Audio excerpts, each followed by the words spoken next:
Une dernière esquisse, et un mystère gravé dans le silence. Bienvenue dans Dossier Mystère. Je suis votre animateur Étienne. Laissez-moi un commentaire pour me dire d'où vous écoutez. C'est toujours un plaisir de vous lire. Décryptons ce dessin. C'était un de ces superbes matins d'été frais à St. Leonard's Mead, où les haies, regorgeant de roses sauvages et de chèvrefeuilles, bordaient les ruelles étroites comme de joyeuses sentinelles. Une légère brise remuait les banderoles déjà déployées sur la place du village pour la fête d'été annuelle, et l'odeur des pâtisseries s'échappait de la tente de l'Institut des femmes comme le cri d'une sirène. Miss Marple, assise à l'ombre du grand sycomore du presbytère, regardait avec approbation.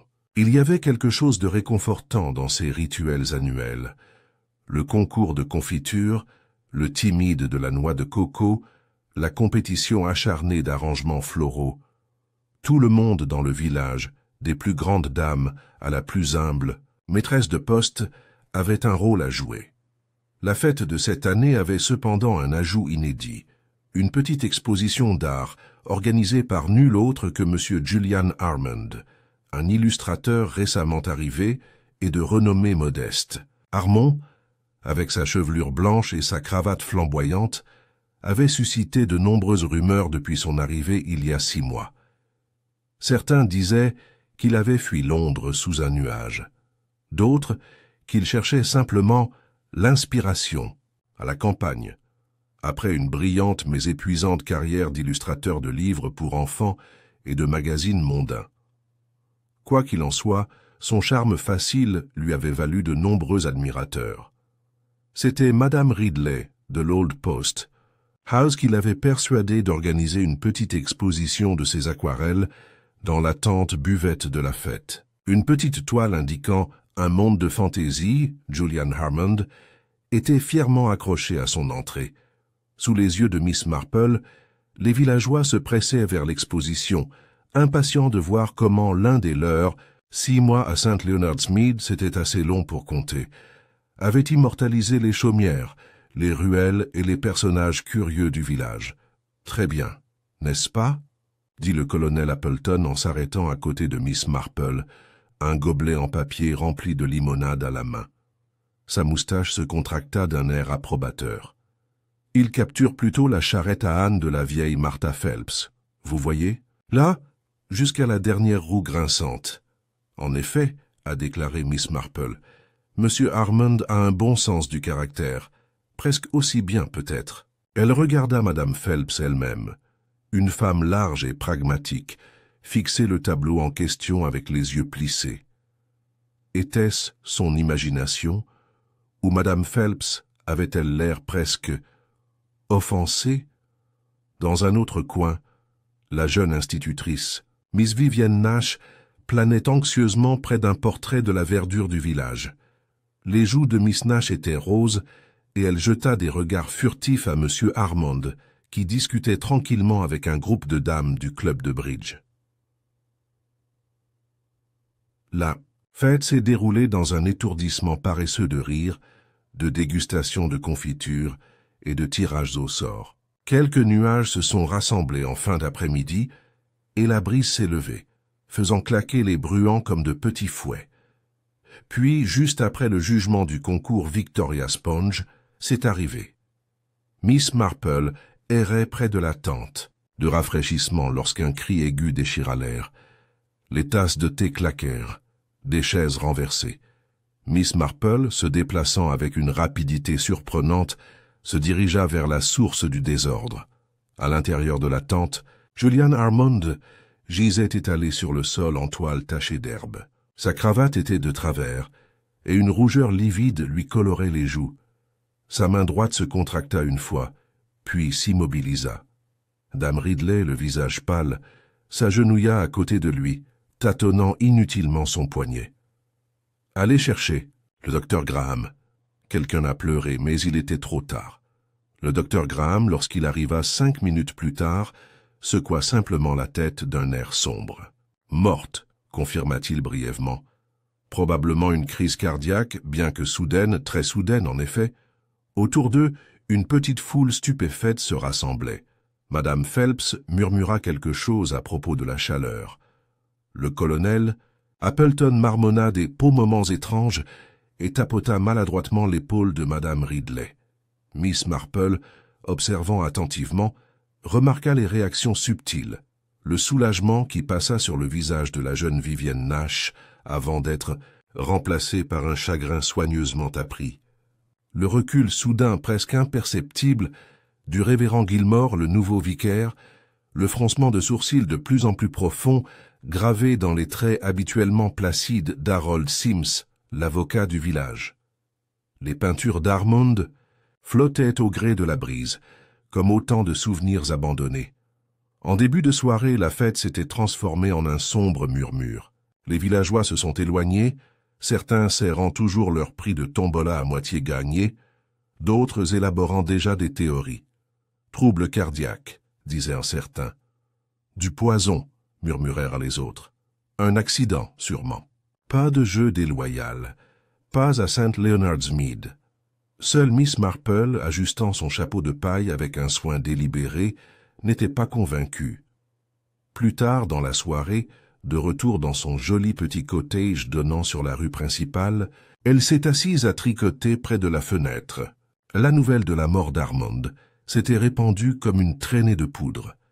Déjà Madame Goodbody de l'épicier avait insisté sur le fait que c'était le choc de l'air de la campagne après toute cette vie en ville, tandis que le jeune Peter, le fils du boucher, affirmait que c'était la malédiction de la fête, Peter étant très influencé par les épouvantables pièces de monnaie qu'il dévorait.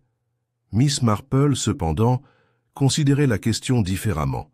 Elle avait vécu assez longtemps pour savoir que la mort, même lorsqu'elle survenait tout à fait naturelle, portait parfois un déguisement des plus astucieux.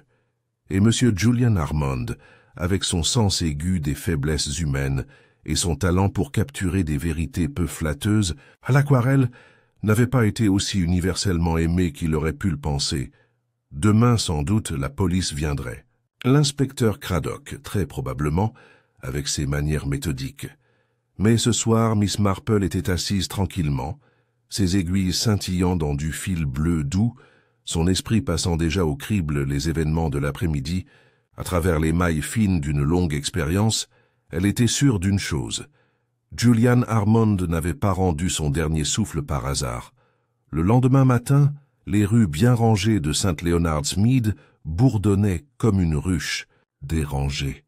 Les chuchotements allaient plus vite que le chariot allait, et la spéculation fleurissait dans chaque salon et magasin. Au Three Crowns Inn, où Madame Mallory versait le thé d'une main lourde, un groupe de villageois se blottit dans une conversation anxieuse. « Le docteur Graham a dit que c'était son cœur », affirma M. Penfold, l'instituteur à la retraite, en remuant son thé avec un calme exagéré. « La vie en ville, vous savez. Tout ce bruit et cette méchanceté. »« Cœur, mon pied, » répliqua Madame C. Chaudelet de la boulangerie, d'une voix basse mais insistante. « Retenez bien mes paroles, Herbert, c'est du poison. J'ai entendu dire qu'il n'avait touché qu'un seul biscuit lors de la fête, et j'ai regardé ce qui s'est passé. Mais qui voudrait faire du mal à Monsieur Armand ?» Madame Mallory s'inquiétait, les yeux écarquillés. « Il était tellement charmant, » et Monsieur Penfold renifla. « Le charme, ma chère Madame Mallory, est souvent un vernis sur une multitude de péchés. Pendant ce temps, au magasin du village, Mademoiselle Hartley a été entendue déclarer que M. Armand avait été profondément impopulaire auprès de plusieurs paroissiens, même si elle a admis qu'elle ne pouvait pas vraiment dire pourquoi. Vers midi, pas moins de 5 théories distinctes circulaient dans le village. M. Armand avait été empoisonné par des rivaux jaloux, M. Armand avait offensé quelqu'un avec ses peintures, M. Armand avait fait chanter un résident local, M. Armand avait eu une histoire d'amour secrète qui avait mal tourné, M. Armand était tout simplement tombé mort, et c'était une mauvaise idée de suggérer le contraire. Au centre du tourbillon, calme et sans hâte, se trouvait Miss Marple. Elle passa sa matinée comme elle le faisait toujours, une promenade chez l'épicier, un bref mot avec la femme du vicaire au sujet du prochain souper des vendanges, et une pause mesurée pour discuter de la température de la journée avec M. Sims, l'avocat. Pourtant, chaque échange rapportait une petite récolte d'informations, aussi naturellement que secouer des pommes mûres d'un arbre. Elle remarqua à quel point Vivienne Nash, la jeune institutrice, semblait anormalement pâle lorsque le nom de Julian Armand était prononcé. Elle remarqua que Madame Phelps, habituellement bavarde, était devenue muette et méfiante. Et elle s'est particulièrement intéressée à l'empressement prononcé d'Harold Sims à discuter des habitudes bohèmes du défunt, un empressement qui témoignait peut-être d'un désir d'orienter les soupçons ailleurs.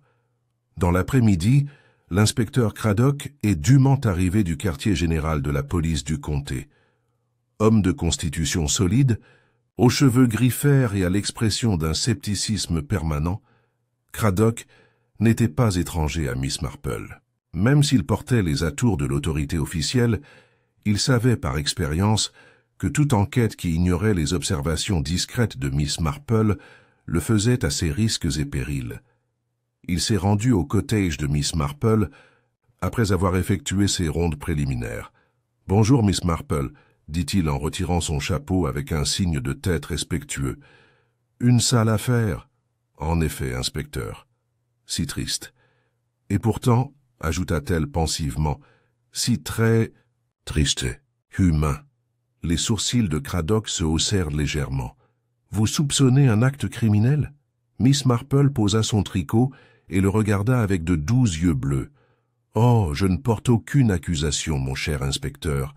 Je constate simplement que les morts subites lors des fêtes de village sont remarquablement rares. » Il sourit malgré lui.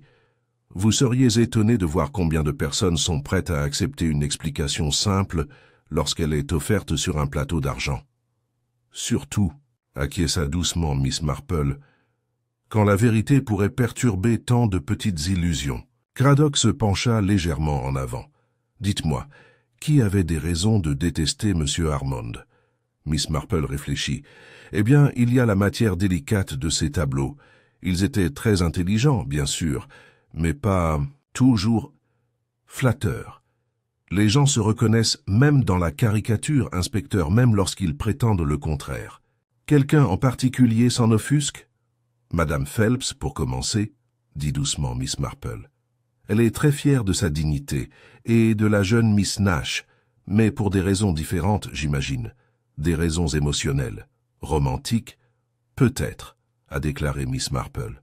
Monsieur Armand avait un certain charme, mais il n'était pas, je pense, un homme honorable.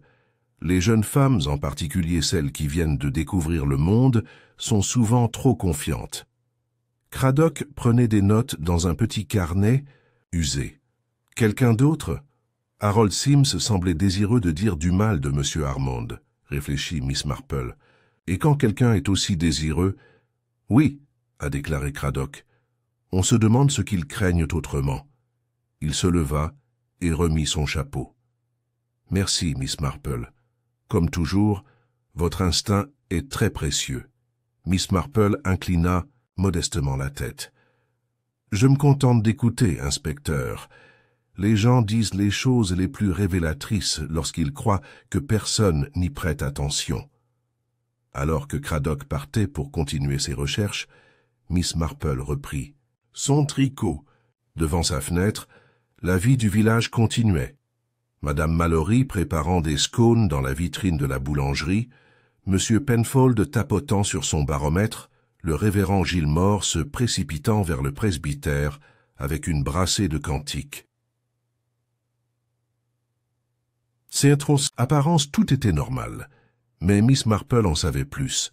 Plus tard dans la soirée, la nouvelle s'est répandue selon laquelle l'inspecteur Craddock avait ordonné une autopsie. Le village reçut cette information avec un mélange d'horreur et d'excitation macabre. L'enquête du coroner était prévue pour la semaine suivante. Pendant ce temps, Craddock continuait d'interroger les villageois, ses questions approfondies mais courtoises. Et chaque foyer, du plus grand au plus humble, répétait son innocence autour de tasses de thé et d'assiettes de sablé. Miss Marple, qui se déplaçait tranquillement parmi eux, savait que le véritable tueur, car c'était sûrement un tueur ne serait pas si facilement découvert par une simple procédure policière. Non, la vérité résiderait comme toujours dans les petites choses.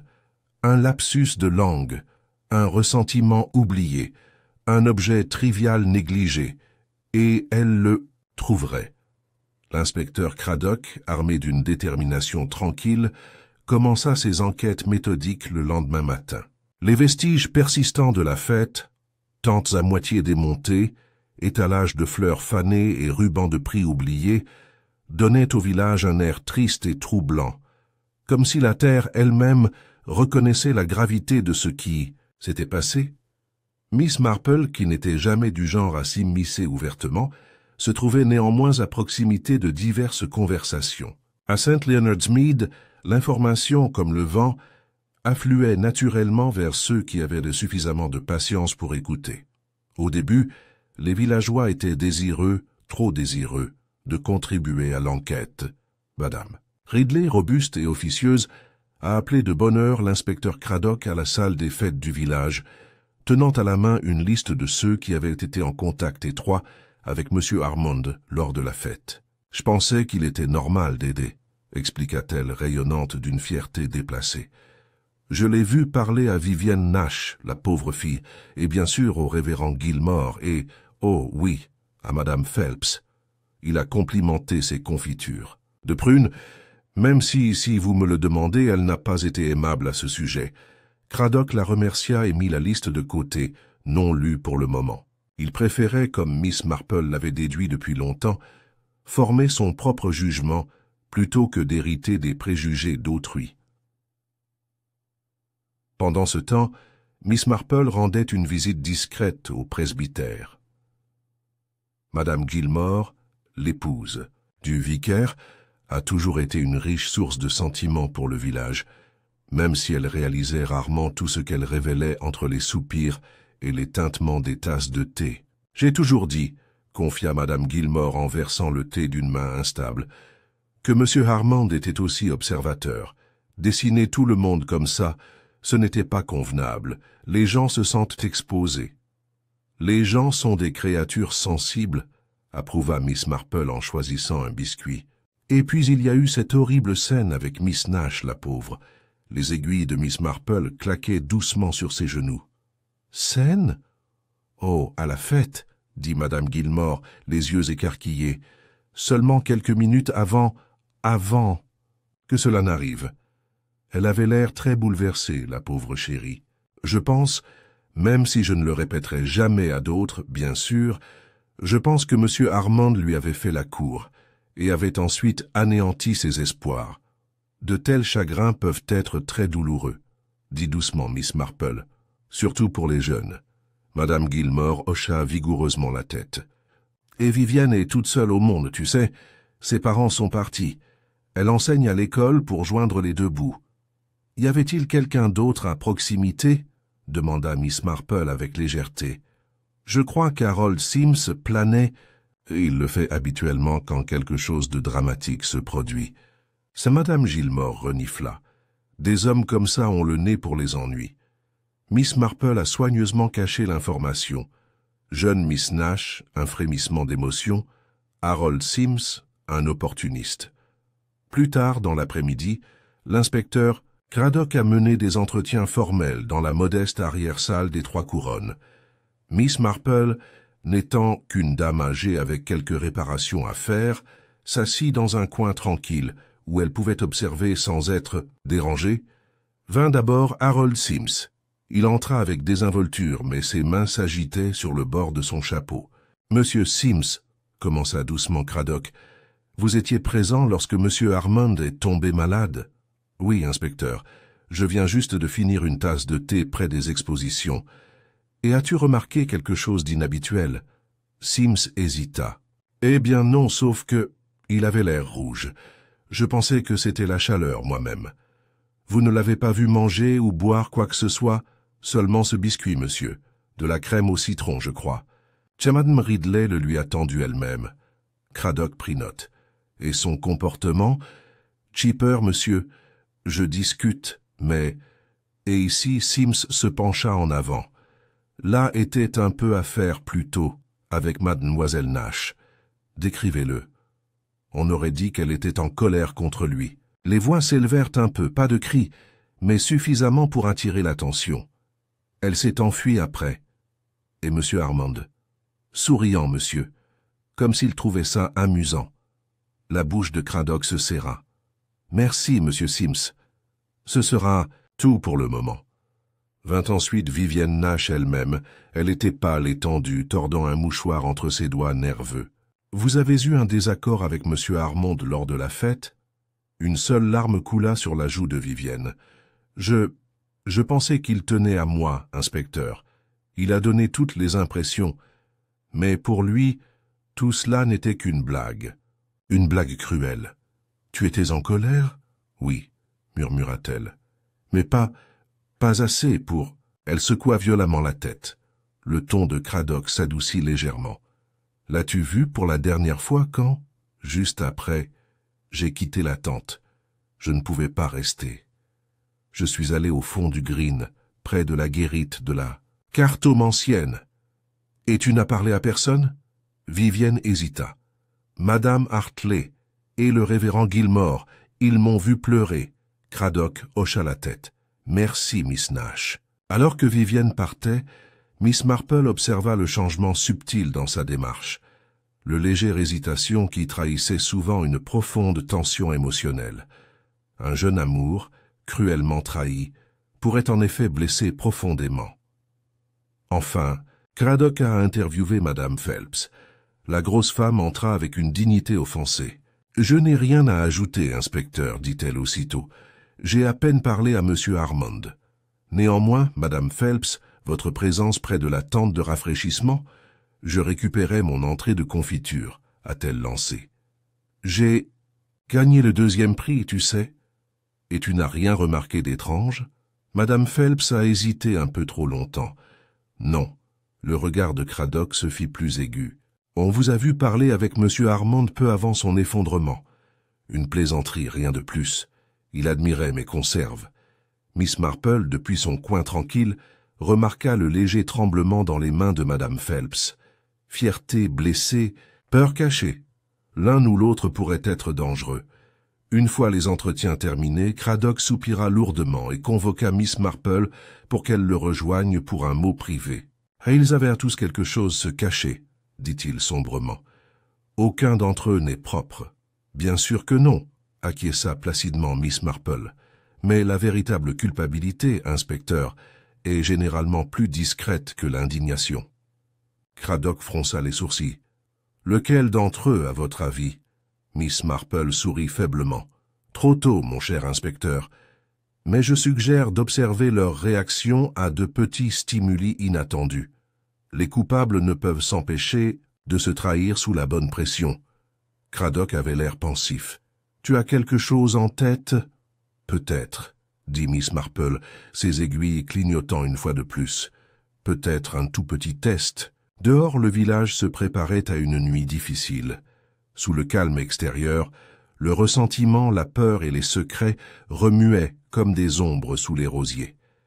Miss Marple, dans son petit salon soigné, regardait le coucher du soleil avec une expression pensive.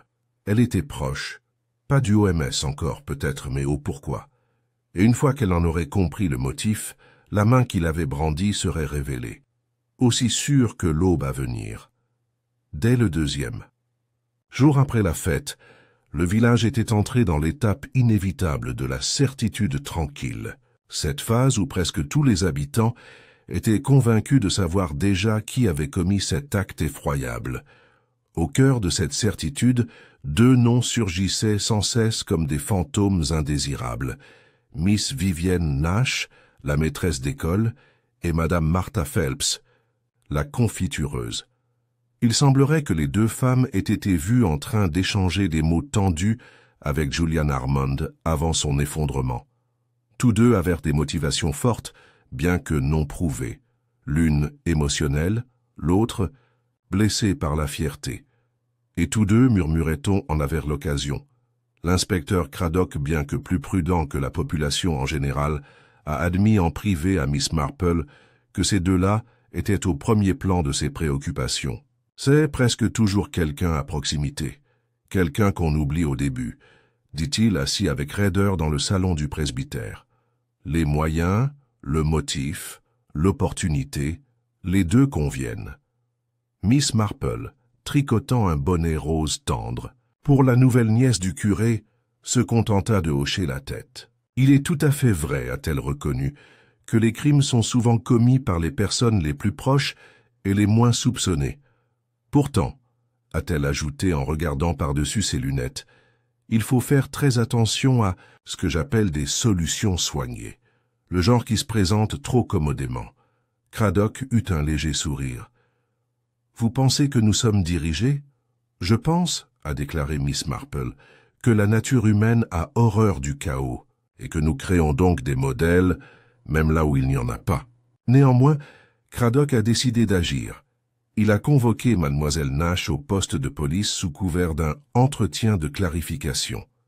Vivienne est arrivée pâle mais posée, ses mains fines étroitement serrées autour d'un sac à main cabossé. « Je comprends que vous ayez été bouleversé par la fête, » dit doucement Craddock en se penchant en avant. « Mais des sentiments bouleversés, Miss Nash, n'équivalent pas à de la culpabilité. » Vivienne secoua misérablement la tête.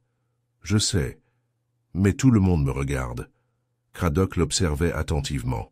« Que vous a dit exactement, Monsieur Armand ?» Vivienne se mordit la lèvre. « Il s'est moqué de moi. Je pensais qu'il voulait me proposer. Il avait donné toutes les indications. Des mots flatteurs, des petits cadeaux, des invitations à prendre le thé. Mais à la fête, quand j'ai demandé où nous en étions, il a répondu « Elle a hésité. » Oui, il a dit qu'il ne faisait que s'amuser, que je faisais partie du décor, comme il l'a dit, qu'il avait besoin d'authenticité pour sa nouvelle. Série de croquis. Une bouffée de chaleur monta aux joues de Vivienne. Je me suis enfui. Je ne l'ai pas fait, je ne pouvais pas. As-tu touché à quelque chose? De la nourriture, des boissons? Non, je ne pouvais rien manger. Je me suis assis près de la tente de la diseuse de Bonaventure jusqu'à ce que les cris commencent. Craddock a pris des notes minutieuses. Vous n'avez rien vu de suspect? Personne à proximité de Monsieur Armand? Vivienne secoua la tête. Seulement Madame Phelps. Et Monsieur Sims, je pense. Mais je n'ai pas regardé de près. Craddock la renvoya doucement, la regardant s'enfuir presque en larmes. Plus tard, dans l'après-midi, Craddock a rendu visite à Madame Phelps chez elle. Une jolie maison en pierre avec des rangées de géraniums farouchement bien rangées dans les jardinières. Madame Phelps l'accueillit à la porte, les bras croisés sur sa généreuse poitrine. « Je vous l'ai déjà dit, inspecteur, » dit-elle sèchement. « Je n'ai eu aucune dispute avec Monsieur Armand. Pas de querelle, » répéta Craddock. « Et pourtant, on vous a vu en train de lui parler quelques instants avant qu'il ne s'effondre. » Des plaisanteries uniquement. Il admirait mes conserves. Y avait-il des tensions? Madame Phelps rougit. Peut-être. Je n'ai pas l'habitude d'être caricaturé. Craddock haussa un sourcil. Caricaturé? Elle lui mit un petit tableau entre les mains. Une aquarelle représentant une charrette à âne surchargée de bocaux et une femme sans aucun doute Madame Phelps, réprimandant le pauvre animal. Les détails étaient exagérés mais reconnaissables, l'expression sévère, le tablier bombé, les imposantes réserves. « Il moquait moi », dit amèrement Madame Phelps. « J'ai fait de moi la risée. Tu étais en colère, oui, mais pas assez pour tuer. Et pendant la fête, lui avez-vous proposé à manger ou à boire ?» Madame Phelps hésita. « Je l'aurais peut-être fait. Un biscuit, peut-être. Je ne m'en souviens pas. »« Vous ne vous en souvenez pas, » répéta Craddock, d'une voix neutre. Madame Phelps leva le menton d'un air de défi. « Des centaines de personnes mangeaient et buvaient. Allez-vous arrêter tous les boulangers et confituriers du village ?» Craddock eut un léger sourire. « Non, Madame Phelps. Juste ceux qui avaient quelque chose à cacher. » Il a quitté sa maison avec plus de questions que de réponses. Pendant ce temps, Miss Marple poursuivait ses propres enquêtes discrètes.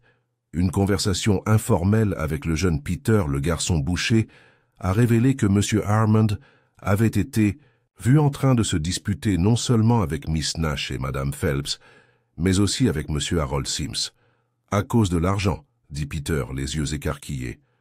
Sims lui devait, c'est ce que j'ai entendu. Miss Marple murmura ses remerciements et classa les détails. Au même moment, une visite à Madame Hartley au magasin du village a permis de découvrir un autre indice, petit mais important. Madame Hartley se souvient avoir vu M. Harmond accepter une tasse de thé et un biscuit de quelqu'un d'autre entièrement avant qu'il ne s'effondre. « Était-ce Madame Phelps ?» demanda innocemment Miss Marple. Madame Hartley secoua fermement la tête. « Non, non.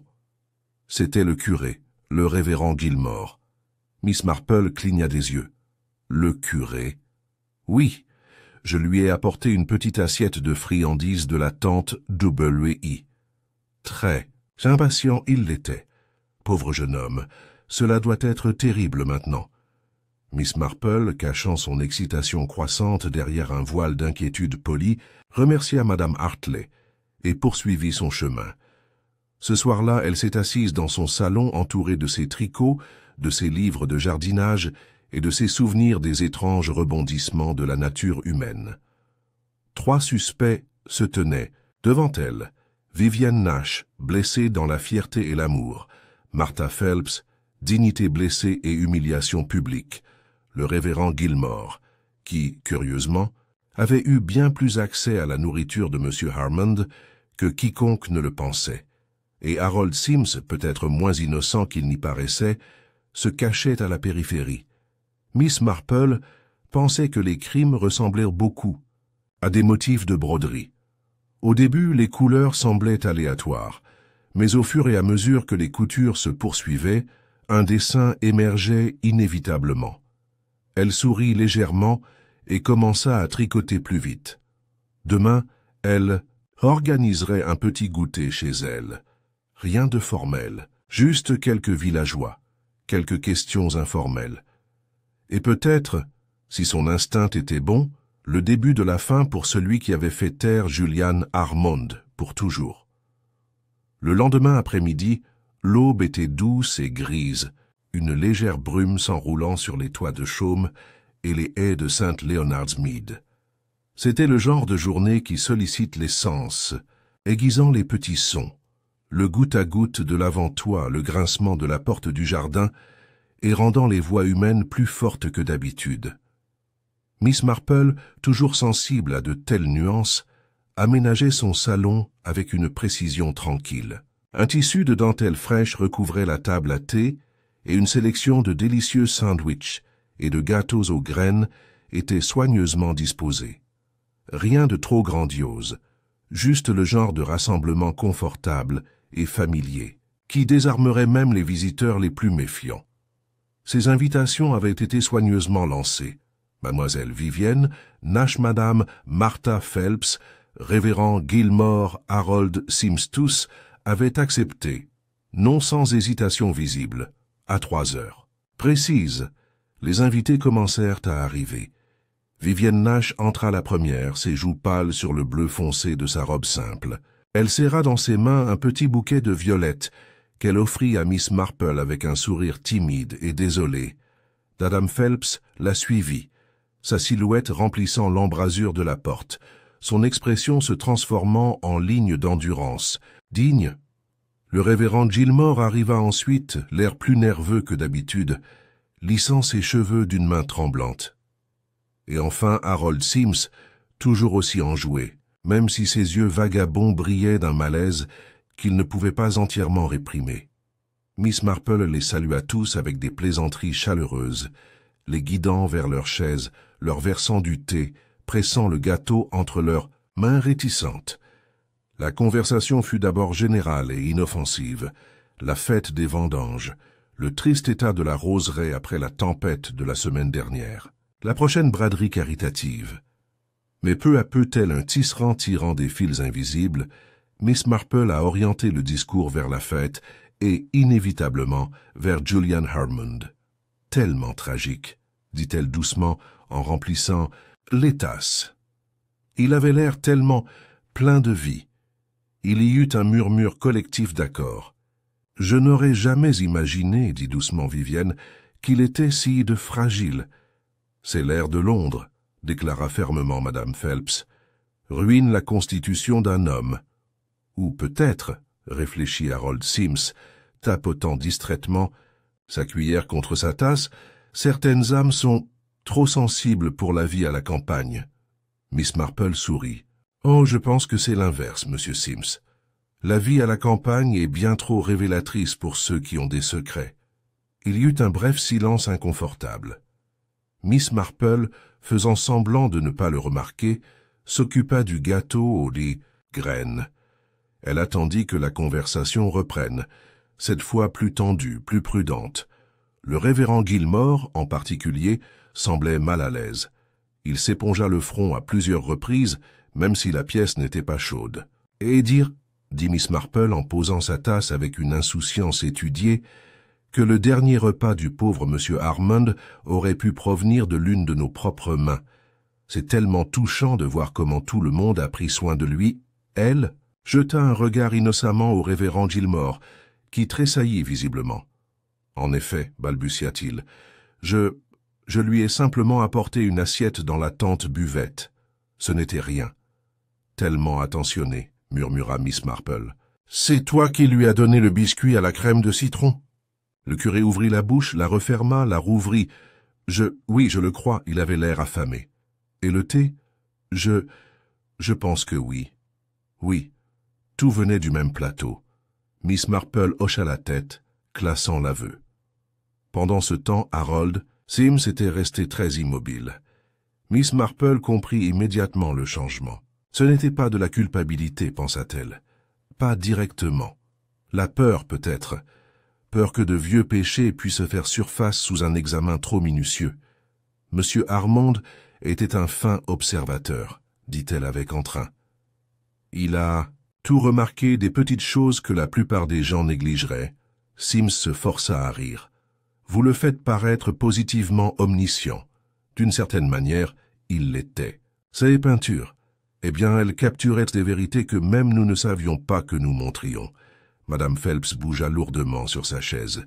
Vivienne Nash se mordit la lèvre jusqu'à ce que le sang monte. Miss Marple se pencha en arrière, laissant son tricot tomber librement sur ses genoux. « Vous savez, » dit-elle presque rêveusement, « j'ai entendu une chose des plus curieuses de la part de Madame Hartley au magasin, que M. Armand travaillait sur un nouveau ensemble de croquis non destinés à une exposition publique. Quelque chose de plus privé, plus scandaleux. » Harold Sims s'étouffa avec son thé. « Scandaleux !» répéta Madame Phelps, la voix aiguisée par l'inquiétude. « Oh, oui !» dit Miss Marple, les observant tous de près. « Des croquis révélant des vérités cachées, des affaires, des dettes, des malhonnêtes. Il a dit avoir trouvé une meilleure inspiration dans St. Leonard's Mead qu'il n'en avait jamais eu à Londres. » Vivienne Nash laissa échapper un petit halètement involontaire. C'était là, l'ondulation de l'effroi, la respiration collective. La vérité, pensa sereinement Miss Marple, frappait toujours sa cible. J'ose dire, ajouta-t-elle légèrement, ces croquis seraient très précieux, ou plutôt dangereux. Un autre silence, plus profond cette fois, s'étira entre eux. Finalement, le révérend Gilmore se leva brusquement. « Je dois y aller, Miss Marple, devoirs paroissiaux. » Harold Sims se leva également, marmonnant des affaires au bureau du notaire. Madame Phelps emboîta le pas, la bouche serrée. Vivienne s'attarda encore un moment, comme si elle voulait dire quelque chose, mais finit par secouer la tête et s'enfuit après les autres. Miss Marple, de nouveau seule, s'assit tranquillement et réfléchit. Les réactions ont été révélatrices. La peur du révérend Gilmore n'était pas seulement la culpabilité, c'était la panique. La peur d'Harold Sims était égoïste. La peur d'être exposé. La peur de Madame Phelps était une rage à peine réprimée. La peur de Vivienne Nash était un chagrin et quelque chose de plus vulnérable. Miss Marple se leva et se dirigea vers son bureau. D'un petit compartiment, elle sortit une délicate carte peinte à la main, une carte qu'elle avait empruntée lors d'un thé décontracté avec Madame Hartley. C'était une carte de menu de la tente de rafraîchissement de la fête, et au dos, griffonnée presque négligemment, se trouvait une liste d'initiales, JHVNHS. Député RG à côté de chacun, se trouvaient de petits croquis, bruts, rapides, mais incontestablement le travail de Julian Armand. Les initiales correspondaient aux noms. Les croquis correspondaient à des secrets. L'une d'elles montrait un homme remettant de l'argent dans l'ombre, sûrement Harold Sims. Un autre représentait une femme embrassant une silhouette sombre dans une ruelle, Vivienne Nash. Peut-être? Un troisième, un pot débordant échangé contre autre chose, Martha Phelps négociant avec plus que de la confiture, et l'un, le plus intéressant de tous, un personnage en tenue de bureau, glissant quelque chose dans une tasse de thé. Miss Marple étudia la petite image. Révérend Gilmore. Ce n'était évidemment pas une preuve, mais c'était un début. Elle replaça soigneusement la carte. Demain, elle tendrait le dernier piège. Le véritable tueur était proche, plus proche que quiconque n'osait l'imaginer, et bientôt, très bientôt, ils rendraient leur dernier. Souffle de liberté. L'air à St. Leonard's Mead est devenu lourd dans les jours qui ont suivi, non pas avec la promesse de pluie, mais avec suspicion. Le village, autrefois fier de son hospitalité et de son esprit communautaire, s'était divisé en cliques chuchotantes et en silence discret. Les voisins qui s'arrêtaient autrefois pour dire un mot joyeux traversaient désormais la rue pour s'éviter. Au centre de cette tempête grandissante se tenait Miss Marple, tricotant tranquillement dans son jardin, observant les courants changeants comme un vieux marin étudiant le vent. Elle savait que le moment était venu de remuer davantage les eaux. Jeudi après-midi, elle a décidé de rendre 3 visites délibérées. Tout. D'abord, elle rendit visite à Harold Sims dans son bureau bien rangé et pointilleux, au-dessus de la mercerie du village. « Bonjour, monsieur Sims », dit-elle gaiement, en entrant dans la petite pièce moisie, remplie de piles de papier et d'une odeur de vieille encre. Sims leva les yeux avec un sourire forcé. « Miss Marple, à quoi dois-je ce plaisir ?»« Oh, juste une petite course, » dit-elle gentiment. « Vous voyez, j'ai entendu une histoire tellement étrange de la part de Madame Hartley, sur la façon dont M. Armand aidait certains villageois avec, dirons-nous, délicates questions financières. » Sims se raidit. « Je n'ai aucune idée de ce dont tu parles. »« Vraiment, » dit Miss Marple, les yeux écarquillés, « parce que j'ai compris qu'il avait des preuves de certaines irrégularités. Peut-être quelque chose à propos de fonds détournés des comptes paroissiaux. » Sims est devenu rouge foncé. « C'est absurde !» Miss Marple sourit avec bienveillance. « Oh, j'en suis sûr. Bien sûr, s'il y avait des croquis, des caricatures stupides, en fait, ils pourraient provoquer un véritable scandale s'ils étaient découverts. » Elle laissa les mots en suspens. Sims se leva si brusquement que sa chaise racla violemment le parquet. « Si vous voulez bien m'excuser, Miss Marple, » dit-il d'un ton ferme, « je suis extrêmement occupé. »« Bien sûr, » dit-elle en se levant. « Mais réfléchissez, si quelqu'un était assez désespéré pour empêcher que ces croquis ne soient rendus publics. » Elle laissa la phrase inachevée. Dehors, elle s'arrêta pour jeter un coup d'œil à travers la fenêtre crasseuse. Sims restait immobile, fixant le mur comme s'il voyait un nœud coulant se resserrer autour de son cou. Satisfaite, Miss Marple poursuivit sa campagne tranquille. Elle a ensuite rendu visite à Vivienne Nash, qui rangeait son petit jardin avec les mains tremblantes. « Ma chérie, » dit doucement Miss Marple, « vous avez l'air si pâle. J'ai pensé que vous aimeriez peut-être faire une petite promenade avec moi. » Vivienne hésita, puis hocha misérablement la tête. Ils se promenèrent dans les ruelles tranquilles, le long des haies couvertes de baies de fin d'été. Au bout d'un moment, Miss Marple dit doucement « L'amour peut être une chose très dangereuse, ma chère. » Vivienne cligna des yeux, surprise. « Quand on se sent trahi, » a poursuivi Miss Marple, « la douleur peut pousser même l'âme la plus douce à des actes désespérés. Je ne le ferai jamais. » Vivienne haleta.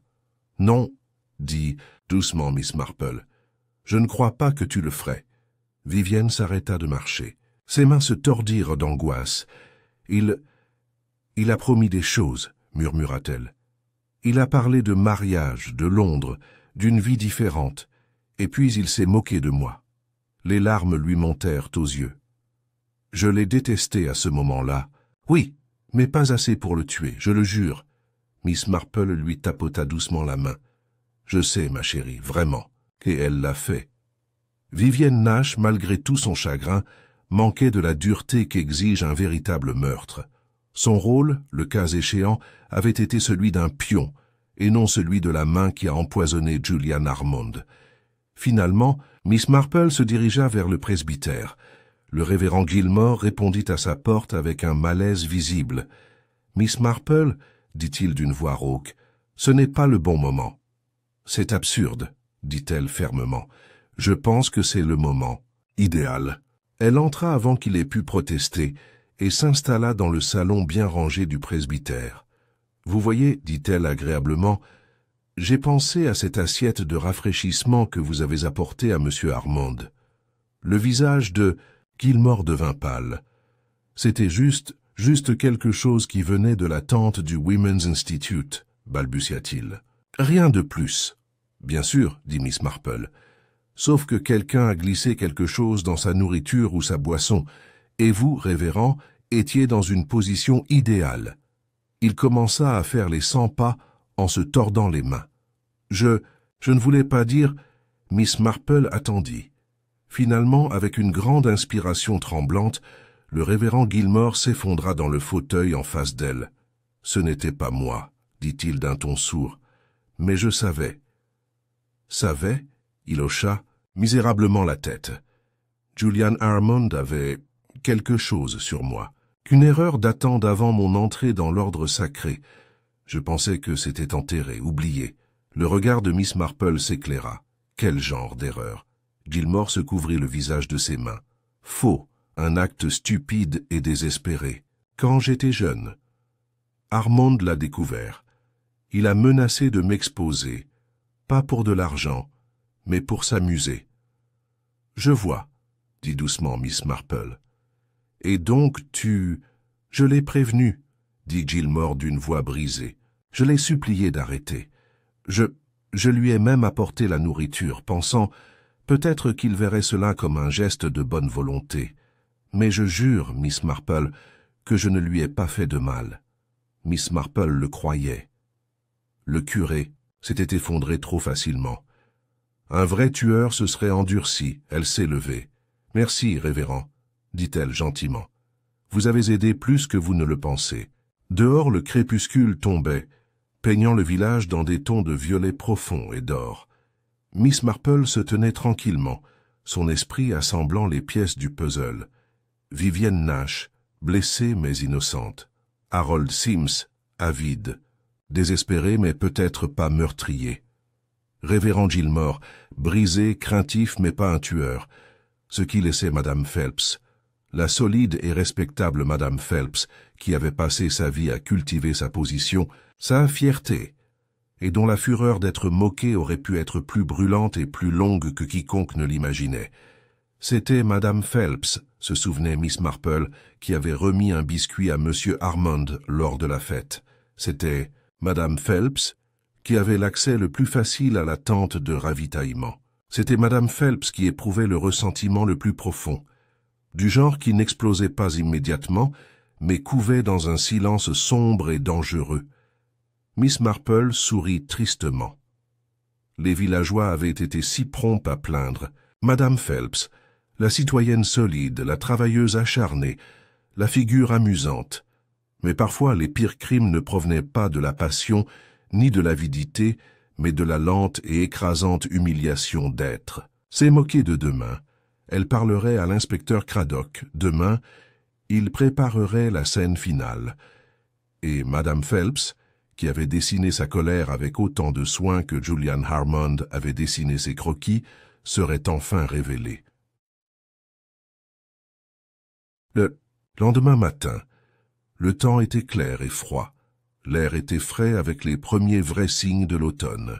Miss Marple, enveloppée dans un châle léger pour se protéger du froid, regardait depuis son jardin les villageois faire leurs courses avec une feinte normalité, les paniers serrés fermement, les conversations gardées brèves et feutrées. Elle s'apprêtait à partir pour son rendez-vous avec l'inspecteur Craddock lorsqu'on frappa à la porte. C'était Madame Hartley du magasin, l'air troublé et pâle. « Oh, Miss Marple, dit-elle précipitamment, je pensais que vous devriez le savoir. Ils ont trouvé quelque chose, sur le terrain de la fête. » Miss Marple lui fit signe d'entrer calmement. « Lentement, ma chère, qu'a-t-on trouvé ?» Madame Hartley pressa un mouchoir froissé contre ses lèvres.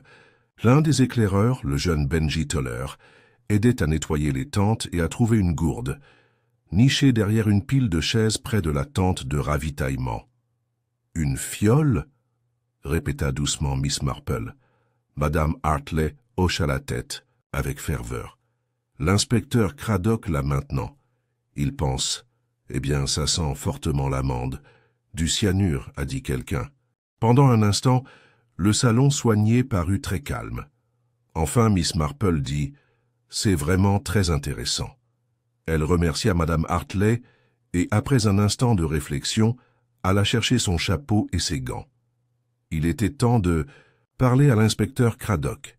Craddock l'attendait à la salle des fêtes, la fiole d'argent posée sur un mouchoir sur son bureau. « Trouvé tôt ce matin, » dit-il sombrement.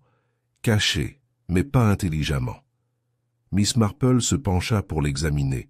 La flasque était ordinaire, légèrement abîmée au coin, du genre qu'un homme pourrait porter dans la poche de son manteau.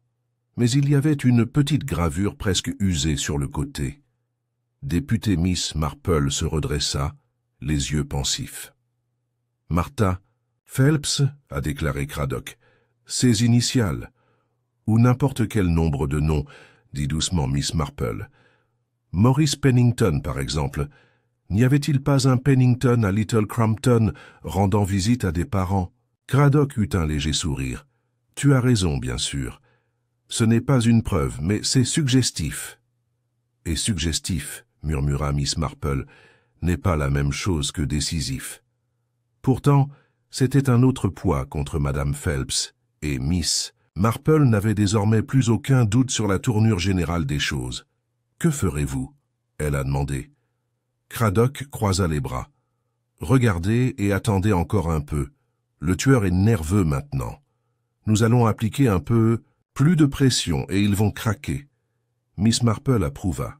Se précipiter à un tel moment était fatal. Mieux vaut laisser la culpabilité fermenter, remonter naturellement à la surface, comme des bulles d'air s'échappant d'une eau boueuse. Pendant ce temps, le village réagissait comme seul un village pouvait le faire, avec un nouveau torrent de rumeurs. À midi, il était communément admis que Madame Phelps avait empoisonné Julian Harmon par orgueil blessé. Certains ont dit qu'elle l'avait prévu depuis des semaines, d'autres qu'elle avait agi sous une impulsion soudaine et terrible. Quoi qu'il en soit, le tribunal de l'opinion publique avait déjà rendu sa sentence. Pourtant, Miss Marple, alors qu'elle prenait le thé aux 3 couronnes cet après-midi-là, gardait ses pensées pour elle. Elle observait attentivement Madame Phelps depuis l'autre bout de la pièce. La grosse femme était assise avec raideur, sa tasse de thé tremblant, légèrement dans sa soucoupe. Son visage était pâle, mais ses yeux brûlaient d'une sorte d'indignation furieuse. Une femme accusée à tort, pensait Miss Marple, faisait souvent preuve d'une dignité blessée et d'une insistance obstinée sur son innocence. Une femme coupable, cependant, a eu du mal à maintenir même ce masque sous une pression soutenue. Madame Phelps ressemblait beaucoup à quelqu'un qui était au bout de son endurance. Soudain, il y eut du brouhaha près de la porte. Harold Sims fit irruption, le visage rouge, la cravate de travers. « J'ai quelque chose à dire », annonça-t-il, ignorant les regards surpris des autres clients. Miss Marple le regardait avec les yeux plissés. Sims se dirigea droit vers le bar et déposa une liasse de papier. « Preuve !» dit-il dramatiquement. « Julian Harmon faisait chanter la moitié du village, et j'en ai la preuve. Il y eut un halètement de la part de Madame Mallory derrière le comptoir. L'inspecteur Craddock, qui observait tranquillement depuis une table dans un coin, se leva et traversa rapidement la pièce. « Où as-tu trouvé ça ?» demanda-t-il brusquement en saisissant les papiers. Sims bomba la poitrine. Ils étaient dans le cottage loué par Armand, caché derrière un faux panneau dans la chambre. Je suis allé chercher. J'ai pensé qu'il était juste de retrouver quoi que ce soit concernant moi. Craddock feuilleta les documents. C'étaient des croquis, des dizaines. Études rapides et impitoyables de villageois dans des positions compromettantes, Sims remettant de l'argent à une silhouette obscure. Madame Phelps à la tente de confiture, passant quelque chose à une main invisible. Même le révérend Gilmore glissant une petite fiole dans une tasse à thé. Miss Marple se pencha en avant, son tricot oublié. Les croquis ont confirmé beaucoup de choses, mais pas tout, car il était désormais clair que Julian Armand rassemblait des munitions, pas pour l'art ni pour l'affection, mais pour le pouvoir. Miss Marple se leva et se dirigea vers Craddock. « Vous voyez, dit-elle doucement, il n'a jamais été question d'affront personnel. C'était une question d'influence. » Craddock hocha lentement la tête. « Mais pourquoi le tuer ?» il a demandé. La voix de Miss Marple était très douce. « Parce qu'il a poussé quelqu'un trop loin. Quelqu'un qui a réalisé que le dévoilement ne signifierait pas seulement la honte, mais aussi la ruine. Quelqu'un qui avait plus à perdre que la fierté. » Craddock se tourna vers Sims. « Tu viendras avec moi, dit-il brièvement. » Sims pâlit. « Quoi? Non, je ne l'ai pas tué. Vous avez saccagé sa maison, a déclaré Craddock. Vous avez détruit des preuves. Cela seul vous vaudra une accusation. » Alors que Sims était emmené, Madame Phelps s'affaissait visiblement sur sa chaise. Miss Marple retourna à sa table, son esprit travaillant rapidement. Sims avait eu peur d'être découvert, mais sa panique était celle d'un homme acculé, pas d'un meurtrier. Madame Phelps, cependant, sa peur avait une saveur différente, et ce n'était pas la peur des croquis, c'était quelque chose de plus profond. Miss Marple ferma brièvement les yeux, et soudain, elle l'a vu. Pas de fierté, pas de scandale. Survie, Madame Phelps avait plus à protéger que sa réputation. Elle avait quelque chose, ou quelqu'un, qu'elle cherchait désespérément à protéger. Et Julian Armand l'avait menacée. Lorsque Miss Marple rouvrit les yeux, elle sut. Le piège doit être posé avec soin, délicatement. Mais la fin était proche. Et bientôt, le cœur caché du crime serait mis à nu aux yeux de tous. Le village de St. Leonard's Mead, secoué par la découverte dramatique d'Harold, Sims et son arrestation ultérieure, est tombé dans un silence tendu et méfiant. Dans le cimetière, dans les haies du chemin, et jusque dans les allées de l'épicier, les gens parlaient à voix basse, comme s'ils craignaient que les murs eux-mêmes ne les écoutent. Miss Marple, cependant, se déplaçait dans les rues, calme d'un air serein. Le véritable coupable n'avait pas encore avoué, mais le moment de la révélation approchait. Vint maintenant la partie délicate. Tendre un piège prudent, en utilisant les outils les plus anciens de tous, les commérages, la vanité et l'orgueil humain. Cet après-midi-là, elle a de nouveau invité un petit groupe à prendre le thé, une affaire simple. Juste Madame Phelps, Vivienne Nash, le révérend Gilmore et un inspecteur Craddock qui observait tranquillement, niché près de la cheminée. Alors qu'ils s'installaient, des tasses de thé et un gâteau aux graines. Devant eux, Miss Marple sourit avec bienveillance. « J'ai eu la visite la plus intéressante ce matin, » dit-elle à la manière de quelqu'un qui discute inutilement, d'un homme représentant l'avocat de Julian Armand. Madame Phelps bougea légèrement sur sa chaise. Le révérend Gilmore posa sa tasse avec fracas. Les doigts de Vivienne Nash se tordirent nerveusement sur sa jupe. Apparemment, continua doucement Miss Marple, Monsieur Armand avait préparé une enveloppe scellée à ouvrir en cas de décès dans des circonstances inhabituelles. Il y eut une forte inspiration venant de quelque part dans la pièce. Une enveloppe contenant, poursuivit allègrement Miss Marple, les noms de ceux qui lui avaient en fait du tort et de ceux qu'il avait l'intention de dénoncer. La tasse de Madame Phelps tremblait contre sa soucoupe. Une gouttelette de thé s'est répandue inaperçue sur sa jupe. « Très intrigant », a déclaré Miss Marple. Elle choisit un sandwich avec une attitude décontractée. « Vous voyez, il semble que M. Armand a découvert un secret bien plus profond que des méfaits financiers ou des indiscrétions romantiques. » Elle laissa cette pensée s'installer comme un caillou tombé dans un étang immobile.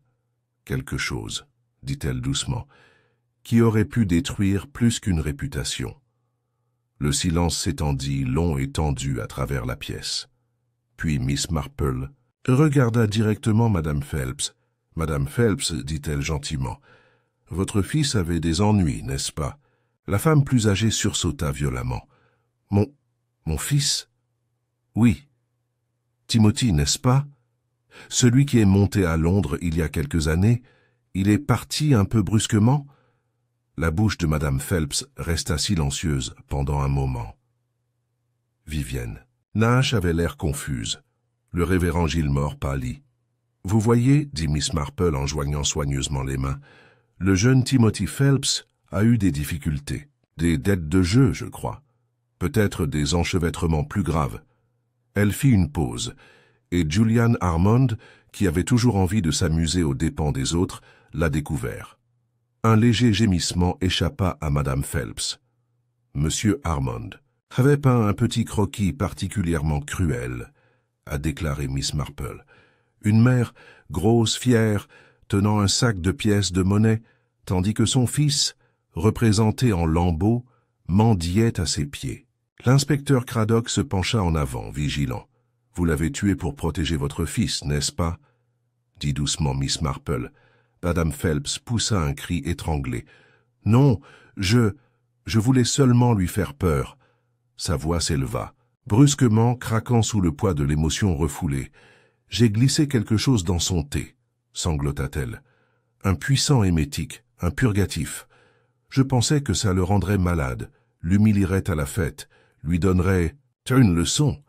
Je vous jure que ce n'était rien de plus. » Miss Marple et Craddock échangèrent un rapide regard. « Pourtant, il est mort, » dit doucement Miss Marple. Madame Phelps agrippait les accoudoirs de sa chaise, les jointures blanches. « Ça devait être quelqu'un d'autre, » murmura-t-elle. « Je n'ai pas utilisé de poison, juste quelque chose de l'apothicaire. Ce n'était pas mortel. » Craddock parla pour la première fois. Sa voix était basse mais autoritaire. Et le flacon. Madame Phelps secoua désespérément la tête. « Pas le mien, je le jure, je ne bois même pas de spiritueux. » Les yeux de Miss Marple étaient perçants. « Là était un autre, » dit-elle doucement. « Quelqu'un qui a vu votre petit plan, quelqu'un qui en a profité. » La pièce semblait se rétrécir autour d'eux. Vivienne Nash poussa un léger cri, pressant ses mains contre sa bouche. « Non, » dit-elle dans un murmure étranglé. Miss Marple tourna son regard vers l'institutrice tremblante. « Vous, Miss Nash, » dit-elle gentiment, « tu l'aimais toujours, n'est-ce pas, même après qu'il t'ait humiliée. » Vivienne secoua sauvagement la tête. « Non, je le détestais. »« Exactement, » dit doucement Miss Marple, « et la haine n'est pas loin de l'amour. » Elle se leva, traversant lentement la pièce jusqu'à ce qu'elle soit au niveau de la chaise de Vivienne. « Vous avez vu Madame Phelps altérer son thé. Vous avez vu l'opportunité. Vous saviez que personne ne soupçonnerait une seconde altération après son effondrement. » Vivienne pleurait maintenant, de petits sanglots désespérés. « Je ne voulais pas dire, » halta-t-elle. « Je voulais juste qu'il souffre comme j'avais souffert. Vous avez ajouté quelque chose à la tasse, » dit Miss Marple d'une voix basse mais inexorable. « Quelque chose de fatal. » Vivienne s'affaissa sur « Sa chaise, je l'avais » murmura-t-elle d'une voix brisée. « Cyanure, du laboratoire de la vieille école, reste. Je l'ai gardé, je ne sais pas pourquoi. Folie, folie. » Craddock bougea rapidement, sa main légère mais ferme sur son épaule. « C'est fini maintenant, Miss Nash, » dit-il. Vivienne s'effondra contre lui, sanglotant de manière incontrôlable. Miss Marple se rassit, l'expression triste. C'était finalement trop humain. Madame Phelps avait eu l'intention de l'humilier. Vivienne Nash avait eu l'intention de se venger. Ensemble, ils avaient involontairement conspiré pour causer la mort. Un accident terrible et tragique né de la colère et de la fierté. Alors que Craddock faisait sortir la jeune femme brisée de la pièce, Miss Marple restait assise très immobile, son tricot intact à côté d'elle. Dehors, l'horloge du village sonna 5 heures, un petit son lugubre. Encore un crime résolu, une autre blessure qui reste à guérir. Et Miss Marple, comme toujours, seule avec sa compréhension tranquille des fragilités de la nature humaine. Le lendemain soir, l'inspecteur Craddock a convoqué une réunion calme mais formelle dans la salle du presbytère. Apparemment pour informer les villageois des résultats de l'enquête sur la mort de Julian Armand. La nouvelle se répandit comme une traînée de poudre et à 6h30, presque toutes les âmes de St. Leonard's Mead, de Madame Mallory des Trois Couronnes au jeune Peter Toller des Éclaireurs, s'étaient rassemblées sous les hautes poutres à colombage. Miss Marple était assise discrètement au 3e rang, les mains soigneusement croisées sur ses genoux, l'expression sereine. Elle n'avait aucune envie de présider aux événements. Après tout, son travail était terminé. C'était l'inspecteur Craddock qui se tenait devant l'assemblée, grave et calme. « Mesdames et messieurs, commença-t-il, nous vous devons la vérité. Et ce n'est pas une histoire simple. » La salle tomba dans un silence feutré et tendu, continua Craddock. La mort de Julian Armand n'était pas un accident. Elle n'était pas non plus le résultat d'un seul meurtrier de sang-froid complotant sa disparition. Il fit une pause, laissant les murmures onduler et s'éteindre. Il s'agissait plutôt d'une convergence tragique d'actes désespérés, chacun, né de motifs différents, mais entraînant ensemble des conséquences fatales. Des halètements parcoururent la pièce. « Vous vous souviendrez que M. Armand, a déclaré Craddock, était en possession de certains croquis et notes compromettants. Il avait l'intention de les utiliser, que ce soit pour de l'argent, du divertissement ou du pouvoir, nous ne pouvons pas le dire avec certitude.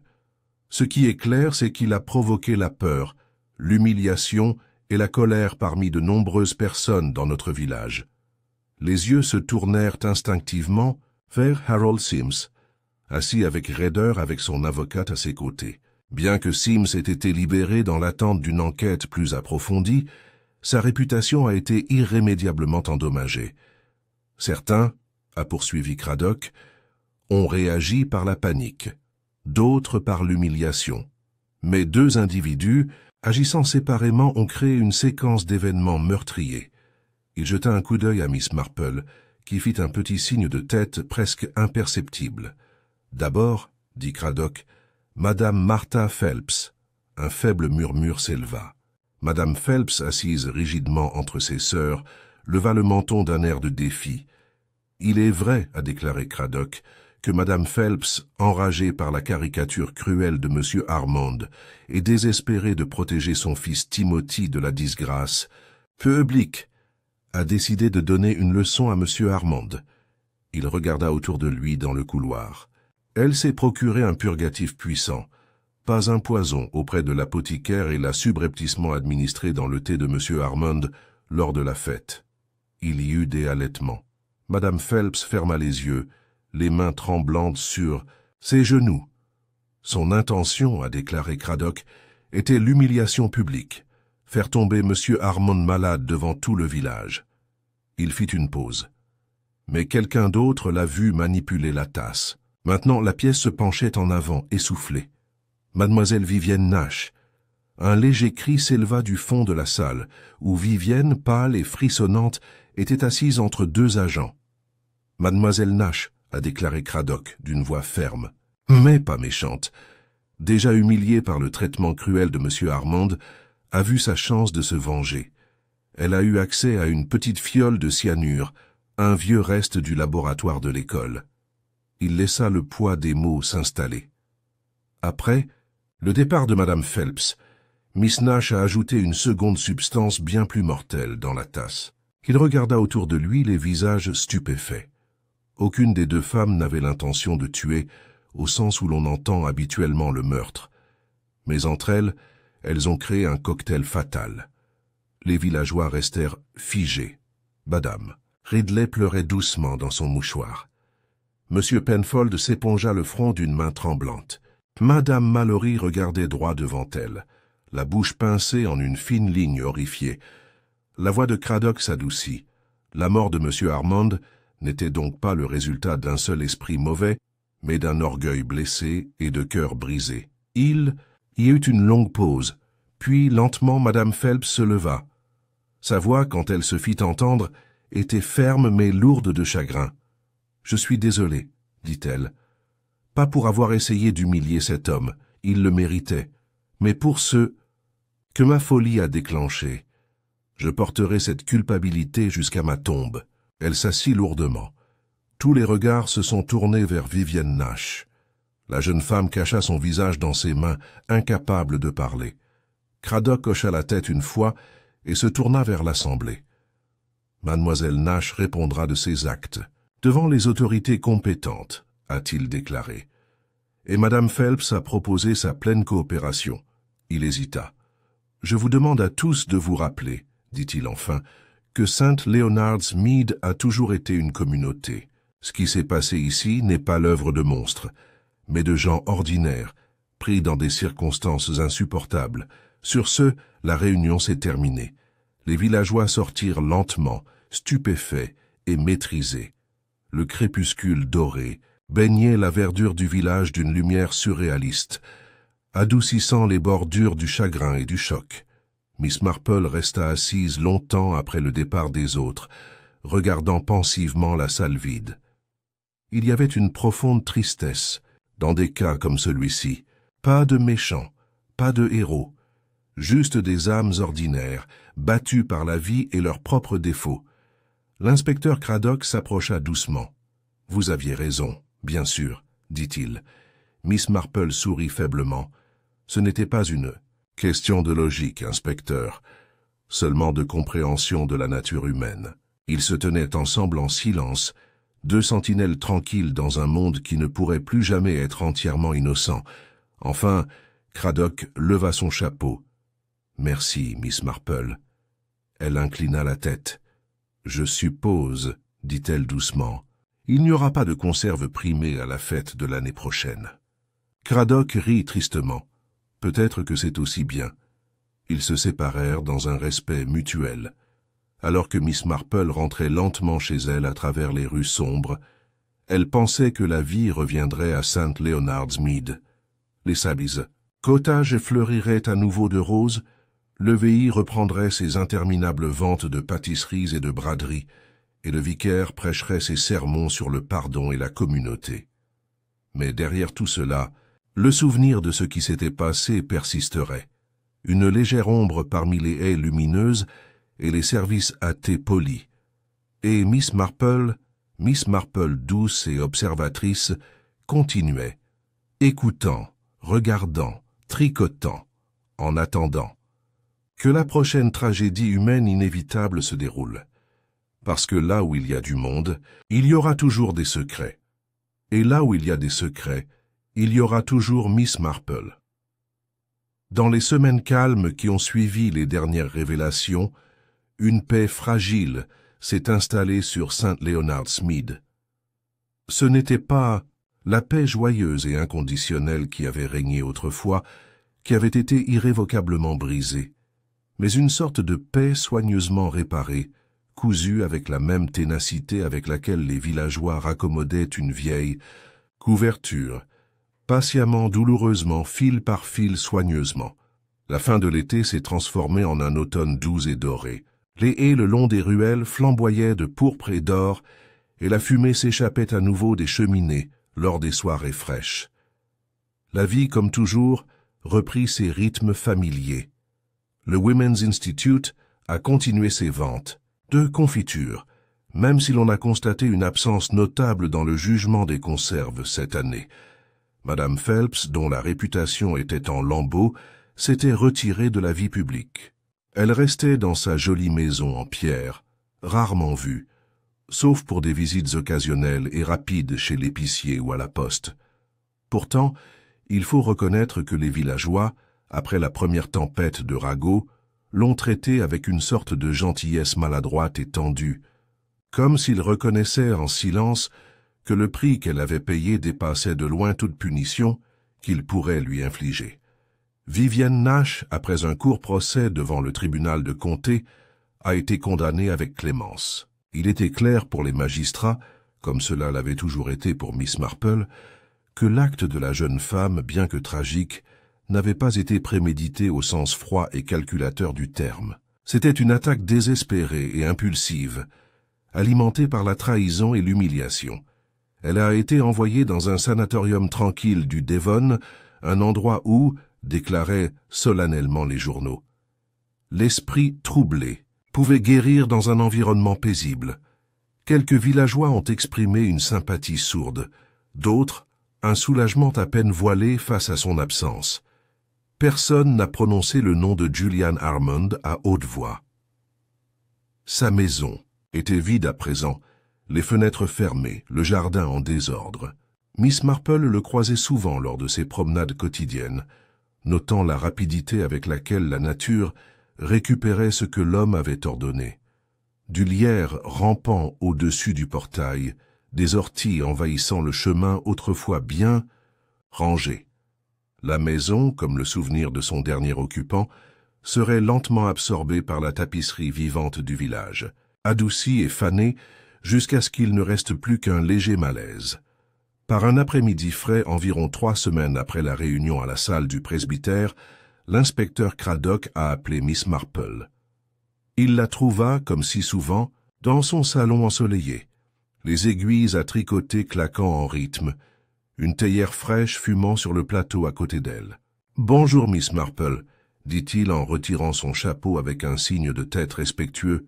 « Inspecteur », dit-elle chaleureusement. « Asseyez-vous. Gâteau aux graines ?» Il accepta avec un sourire, en posant une généreuse tranche sur son genou. Pendant quelques minutes, ils discutèrent des petits événements du village. Le dernier sermon du vicaire sur le pardon, la tentative malheureuse de Madame Mallory de brasser son propre cidre, avant que Craddock ne devienne sérieux. « J'ai réfléchi, dit-il, à l'affaire Harmond. » Miss Marple le regarda avec une légère interrogation. « À quel point il était facile, dit-il lentement, que les choses tournent mal. 2 actes distincts, aucun des deux n'ayant l'intention qu'à de mourir, et pourtant... » Il s'interrompit en secouant la tête. « Nature humaine, » dit doucement Miss Marple en posant son tricot. Il hocha la tête. « C'est une chose effrayante parfois. »« Effrayant, oui, » approuva Miss Marple, « mais aussi prévisible. » Craddock rit doucement. « Seulement si l'on a votre perspicacité. » Elle sourit modestement. « Vous savez, » dit Craddock en finissant son gâteau, « parfois je me demande pourquoi vous restez ici, Miss Marple, dans ce petit village endormi, avec ses jardins tranquilles et ses déjeuners polis. » Les yeux de Miss Marple pétillèrent. « Mon cher inspecteur, dit-elle, c'est précisément ici que l'on voit toute la gamme de la nature humaine, soigneusement exposée, comme les abeilles dans une ruche de verre. En ville, tout est brouillé par la foule et le bruit. Mais ici, dans un village, chaque querelle, chaque jalousie, chaque petite rancœur ressort clairement. » Craddock rit. « Je penserai différemment à Saint Leonard's Mead à partir de maintenant. » Il se leva et posa sa tasse de thé vide. « Merci encore. Miss Marple, dit-il, pas seulement pour résoudre l'affaire, mais aussi pour me rappeler à quel point le crime peut être subtil. » Miss Marple inclina la tête. « Ce n'était rien, inspecteur. Après tout, ajouta-t-elle en souriant, ce n'est qu'une question d'attention. » Il leva son chapeau et partit, laissant Miss Marple seule avec le doux tic-tac de l'horloge et le doux cliquetis de ses aiguilles. Dehors, la vie du village continuait. Le garçon boucher sifflait en livrant ses colis. Le bruit des sabots lorsque la vieille Madame Jenkins a emmené son piège en ville, le carillon lointain de la cloche de l'église marquant l'heure. Tout semblait, une fois de plus, ordinaire et sécuritaire. Mais Miss Marple, assise près de sa fenêtre, en savait plus. Elle savait que sous la surface du village, même le plus paisible, régnaient de profonds courants de passion, de colère, de désir et de fierté, et il lui suffisait de rester assise, ici, tissant tranquillement ses petits cardigans et ses bonnets de bébé, et regardant, toujours regardant, avec des yeux perçants et sages, parce que là où il y avait des secrets, il y aurait toujours Miss Marple. Et là où il y avait Miss Marple, là, justice était toujours rendue, aussi doucement soit-elle. C'était une semaine après la dernière visite de l'inspecteur Craddock, lorsqu'une fine enveloppe de couleur crème arriva au cottage de Miss Marple. Elle la trouvait soigneusement rangée parmi le courrier du matin, pris en sandwich entre le bulletin paroissial et une circulaire annonçant de nouvelles variétés de rosiers. Reconnaissant la main soignée et officielle, Miss Marple porta la lettre jusqu'à sa table de petit déjeuner, l'ouvrit soigneusement avec son coupe-papier argenté et lut « Chère mademoiselle Marple, au nom du chef de la police, je souhaite exprimer notre profonde gratitude pour votre aide inestimable dans l'enquête Armand. Votre compréhension du caractère humain a une fois de plus réussi là où les méthodes conventionnelles auraient pu échouer. Il n'est pas exagéré de dire que la justice n'aurait pas pu être rendue sans votre sagesse discrète et persistante. Avec le plus grand respect, inspecteur Dermot Craddock. Miss Marple sourit faiblement. Une reconnaissance plutôt agréable, même si elle n'avait ni besoin ni recherché d'éloge. Il suffisait de savoir que l'affaire avait été menée à son terme et que l'équilibre délicat de la justice, aussi précaire soit-il, avait été rétabli. Mettant la lettre de côté, elle se versa une autre tasse de thé et attrapa son tricot, un cardigan bleu doux pour la nouvelle nièce du vicaire.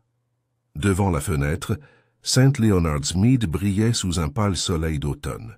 Le monde, pour tout observateur occasionnel, semblait totalement inchangé. Madame Mallory s'occupant des géraniums dans les jardinières des Trois Couronnes, Monsieur Penfold taille sa haie soignée avec un soin méticuleux, le curé se précipitait dans l'allée, les papiers claquaient sous le bras. Mais sous cette surface calme, de subtils changements s'étaient produits. Madame Phelps, désormais plus calme et plus mince, a continué à se déplacer parmi les villageois, accueillis par des hochements de tête raides ou des yeux détournés, en fonction du degré de pardon de chacun. Elle l'a supporté avec un courage sinistre, assumant son exil au milieu de visages familiers comme un fardeau invisible. Vivienne Nash, au sanatorium, écrivait de temps en temps à Madame Gilmore, l'épouse du vicaire, des notes courtes et polies qui parlaient de longues promenades sur les falaises, d'infirmières douces et de livres lus au coin du feu. Il n'y avait aucune mention de St. Leonard's Mead, et pensa Miss Marple, cela ne durerait pas très longtemps. Quant au cottage Armand, il avait été acheté en douce par un couple de retraités londoniens qui, selon la rumeur, comptait rester seuls. Le village reçut cette nouvelle avec soulagement. Rares étaient ceux qui souhaitaient s'attarder trop longtemps sur les souvenirs que contenait la petite maison. Miss Marple termina sa tasse de thé et se leva pour récupérer son châle. Aujourd'hui, c'était jour de marché, et elle avait l'intention de descendre vers le green, devant le monument aux morts nouvellement poli, et les tentes toujours debout du comité de la fête d'été, désormais très modifiées. Là, elle le savait, les villageois l'accueilleraient avec la même chaleur attentionnée qu'ils réservaient à l'un des leurs, celui qui avait vu le pire et le meilleur d'entre eux, et restait pourtant inébranlable dans son affection tranquille, alors qu'elle sortait. La brise s'abattit sur son chapeau, soulevant les doux rubans gris. L'odeur des pommes mûres et de la terre humide emplit l'air. Elle passa devant l'église, où le révérend Gilmore préparait des cantiques pour le service du dimanche, et lui fit un doux signe de tête. Il le lui rendit avec un léger sourire. Un homme châtié peut-être, mais qui s'efforçait toujours de faire le bien. Près de l'épicier, le jeune Peter Toller surgit avec un cri joyeux, portant une caisse de Cox's Orange Pippins Rose. Au Green, une nouvelle exposition a attiré son attention. L'Institut des femmes avait érigé une nouvelle enseigne pour la prochaine fête des récoltes. Madame Hartley, très active avec sa vive efficacité habituelle, lui fit signe de venir. « Bonjour, Miss Marple », elle a appelé. « Belle journée, n'est-ce pas ?»« En effet », acquiesça Miss Marple en souriant. Madame Hartley hésita un instant, puis ajouta plus doucement. « Nous avons beaucoup de chance de vous avoir ici. » Miss Marple cligna des yeux. « Cher, moi, je suis sûre que tu t'en serais plutôt bien sortie sans moi. » Madame Hartley secoua vigoureusement la tête. « Non, non. Vous voyez des choses, Miss Marple. Des choses qui nous manquent à tous. » Miss Marple rit doucement. « J'écoute simplement. Ma chère, écouter est une compétence largement sous-estimée. » Elle continua son chemin en pensant à ces mots. C'était vrai. Au cours de sa longue vie, elle avait appris que le mal s'annonçait rarement avec des trompettes ou en fanfare. Il se glissait tranquillement dans les lieux ordinaires, dans le regard jaloux d'un voisin, dans la cruauté insouciante d'une plaisanterie, dans le ressentiment silencieux enfoui sous des couches de politesse. Le monde réel n'était pas une grande scène de méchants et de héros. C'était un petit théâtre intime où chacun jouait son rôle, et parfois la tragédie naissait des motifs les plus simples et les plus humains. Miss Marple atteignit le portail de son jardin et s'arrêta regardant le green. Le soleil d'automne projetait de longues ombres dorées, adoucissant les lignes nettes des toits et des haies. Des enfants riaient quelque part au loin. Un chien a aboyé. Le léger bruit d'une baratte à lait résonnait dans la laiterie. La vie, dans toute sa belle humanité imparfaite, désordonnée, a continué. Miss Marple entra dans son jardin et ferma la porte derrière elle. Il y aurait d'autres crimes, d'autres secrets, elle en était certaine. Mais pour aujourd'hui, le monde était en paix.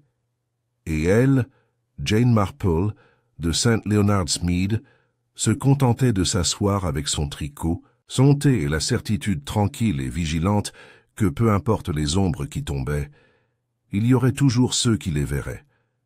Et en voyant, j'ai su mettre la vérité en lumière avec douceur.